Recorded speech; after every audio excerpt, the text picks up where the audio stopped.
कर रहे हैं तो हमारी बॉडी की प्योरिफिकेशन हो रही है, यानी कि बॉडी का शुद्धिकरण हो रहा है। मोस्ट ऑफ द टाइम क्या होता है कि हम अपने जो पेट है उसे पूरा फिल कर लेते हैं, ना तो उसमें पानी आने की जगह है ना उसमें श्वास आने की जगह है। योग में कहा जाता है कि भोजन कैसा खाना है, आपको 50% ही पेट को भरना है। 4 रोटी खाते तो 2 ही रोटी खानी है ना। 25% पानी के लिए जगह है, 25% हवा के लिए जगह है। अब जब आते हैं नवरात्रे तो हम क्या करते हैं कि उस ऊर्जा को भोजन पचाने में ना लगाकर उस ऊर्जा को अपने शरीर के अन्य भागों पर लगाया जाता है। और जब हमारा शरीर, जब हम फास्ट रखते हैं तो सबसे पहले जो डेड सेल्स होती हैं, बॉडी को नीड तो अभी खाने की, ठीक है, अब खाना नहीं मिला तो वह क्या करेगी, सबसे पहले बॉडी डेड सेल्स को खाना शुरू कर देगी।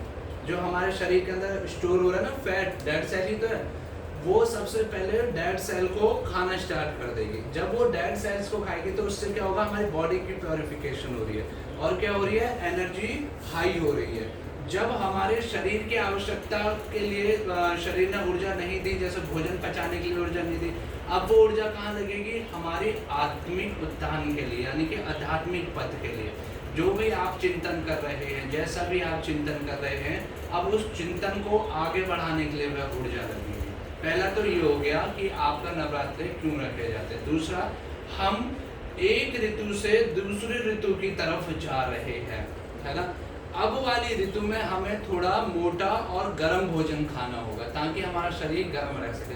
तो ये जो 9 दिन का फास्ट है ना, ये जो 9 दिन की क्रिया है, तो ये क्या कर रही है, शरीर की शुद्धि कर रही है कि आप तैयार हो जाएं उस भोजन के लिए, मोटे आहार के लिए। अभी तक हम पतला आहार खा रहे थे, अब जो सीजन आएगा मोटा आहार के लिए। मोटा आहार क्या, बाजरा, मक्का और वैसे ये 2 होते हैं कि भाई सर्दियों में खाया जाता है। तो क्या मोटे आहार के लिए हमारी बॉडी तैयार हो रही है।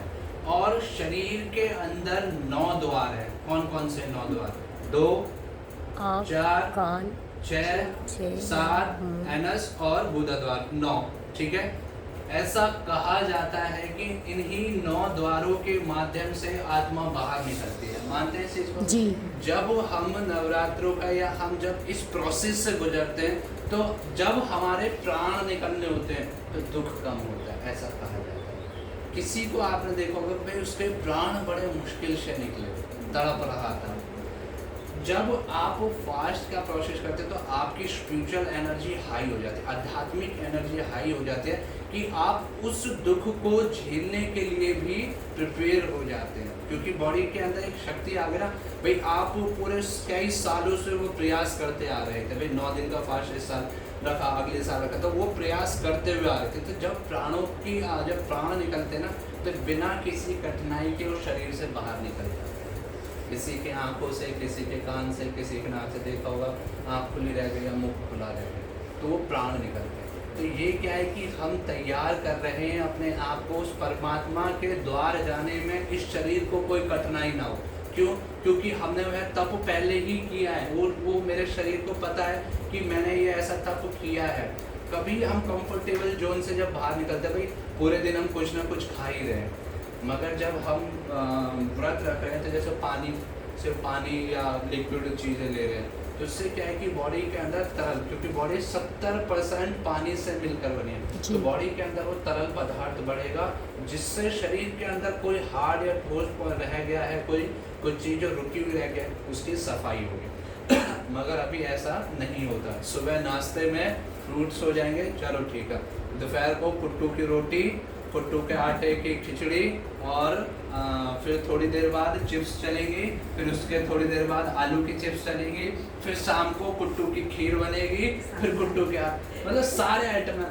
लिटरली कह रहा हूँ मैं, जब नवरात्रों के दिनों में ना मैं नवरात्र के दिनों में जरूर मार्केट घूमने जाता हूँ, ये देखने की मार्केट में नया क्या आया है।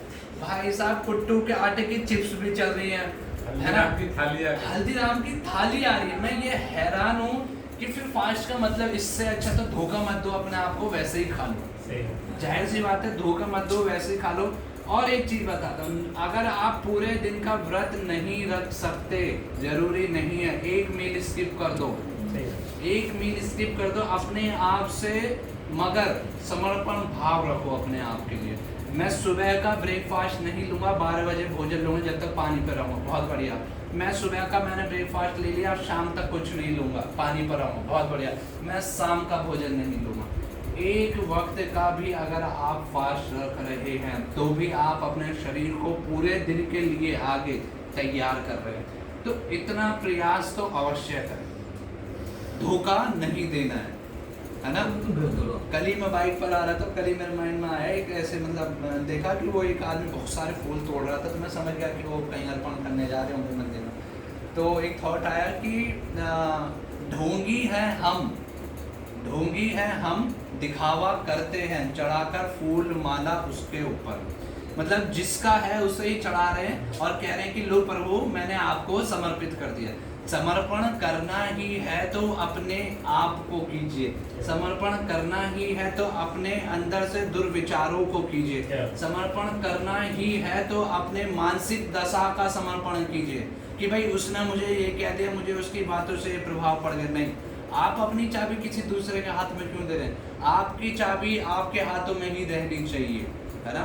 तो समर्पण भाव होना चाहिए मगर दिखावा नहीं। समर्पण भाव कैसा कि परमात्मा मैं अपने आप को समर्पित करता हूँ। आज 9 देवियां हैं, 9 रूप हैं, सबकी अलग अलग शक्तियां हैं। तो अपने अंदर से 9 दुर्विचारों को निकालकर एक दिन समर्पण कीजिए और प्रण लीजिए कि ऐसा 1 साल पूरा व्यतीत करूं कि मैं इन चीज़ों को दोबारा ना दोहरा सकूं।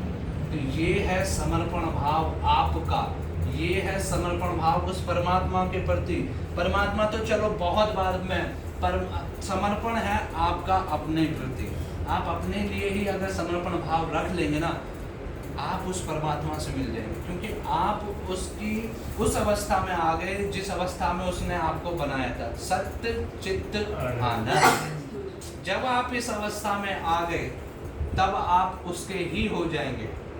खोजने की तलाश ही नहीं है, ये बहुत अलग दूसरा मैटर है कि भाई मैं खोजना किसे, जो खोया ही नहीं उसे खोज कैसे सकते हो तुम? वो यहाँ भी बैठा है, यहाँ भी बैठा है, यहाँ भी बैठा है, जब वो है ही हर जगह तो आप उसे खोज कैसे सकते हो? खोज तो आप उसे सकते ही नहीं हो, क्योंकि वो कभी खोया ही नहीं है। बस आप सांसारिक जीवन में इतने लिप्त हो गए हो कि उसे भूल गए हो, उसकी आराधना करना भूल गए हो। जब आप इस भ्रम से मुक्त होंगे कि संसार ही सब कुछ है, उस दिन आपको पता चलेगा कि नहीं, अब तक मैं भ्रम में था, परमात्मा ही सब कुछ है। मगर ये बड़ी देर से समझ में आता है कि हम वृद्ध अवस्था में पहुंच जाते हैं, है ना। और बड़ा हैरानी की एक बात और मैं देखता हूँ, मूवी देखने जाना है, बच्चों को लेकर जाएंगे। मुझे देखने में कोई आपत्ति नहीं है, मैं कभी इस चीज़ के खिलाफ नहीं। हर एक चीज़ दिखाइए बच्चों को, क्योंकि पता होना चाहिए। मगर जहाँ सत्संग हो रहा है, जहाँ हवन हो रहा है, जहाँ ज्ञान की बात हो रही है, जहाँ ध्यान हो रहा है, वहाँ कहते हैं अभी तुम्हारे मतलब की चीज़ नहीं है, तो तुम छोटे हो। अरे भाई, तुम मतलब मूवी दिखाने या अदर इतने सारी एक्टिविटी करने लेकर चले गए, और इतनी जो उसका बेसिक आहार है या जो उसकी आत्मा की नीड है, जो आप बीज रखोगे, बीज रोपण करोगे संस्कार का, उससे वंचित कर रहे हो। तो आपको ऐसा होना चाहिए कि जब वो सारे काम भी आप हो रहे हैं या कर रहे हैं, तो उसे ये भी बताइए कि हमारी आध्यात्मिक जर्नी ये है, हमारी सांस्कृतिक विरासत ये है, जो मुझे अपने मातृ पितृ से प्राप्त हुई, अब तुम्हें तुम्हारे मातृ पितृ से प्राप्त होगी। तुम्हें सुबह उठकर हाथ जोड़कर सबको नमन करना ही है। मुझे अभी भी याद है, मेरे पिताजी, मेरे दादाजी मेरे परदादा को हाथ जोड़कर पैर करके नमस्कार करते, तो वो चीज़ मैंने सीखी कि दादा छू रहे तो मैं क्या हूँ। तो वो चीज़ मैं फिर सुबह ही उठ के सबको पैर जोड़कर, तो ये कहाँ से आया? संस्कार। ये देख कर मैंने सीखा, किसी ने कहा नहीं, देख कर। जो चीज़ बच्चा देखेगा वो अवश्य सीख जाए। तो संस्कार ऐसे डालिए कि जब वो वृक्ष बने तो उसकी टहनियाँ दूर दूर तक जाएं और आपके ही गुण गाएं कि भाई किसका बच्चा है ये, है ना। एक चीज़ और इसमें याद आई कि हम वंशज अपने पिता के हैं, पुत्र अपनी माता के हैं। जब भी कोई पूछता है ना कि आप किसके पुत्र हैं, तो हम पिता का नाम लेते हैं, पिता के वंशज है। पुत्र माता के, राधे कृष्ण, है ना। पहले उन्होंने अपनी राधे कर्ण, पहले वो अपनी माँ का नाम लगाया करते थे जी। तो हम पुत्र माता के, पुत्री माता के वंशज अपने पिता के जी, है ना। राधा पुत्र कर्ण, राधे पुत्र कर्ण उन्हें कहा जाता था, या सूर्य पुत्र कर्ण जो उन्हें भी कहा जाता था। तो हमें क्या करना है, हमें इन 9 दिनों में अपने आप 9 दिन का आधार बनाइए और इसे पूरे जीवन में लेकर आइए। इन 9 दिनों में अपने शरीर के साथ अपने मन को भी शुद्ध करना है, हर एक विचार का त्याग करना है एक दिन, और एक शुभ विचार को जोड़ना है, ठीक है। ये प्रण सभी आप लेकर जी sir. Thank you so much.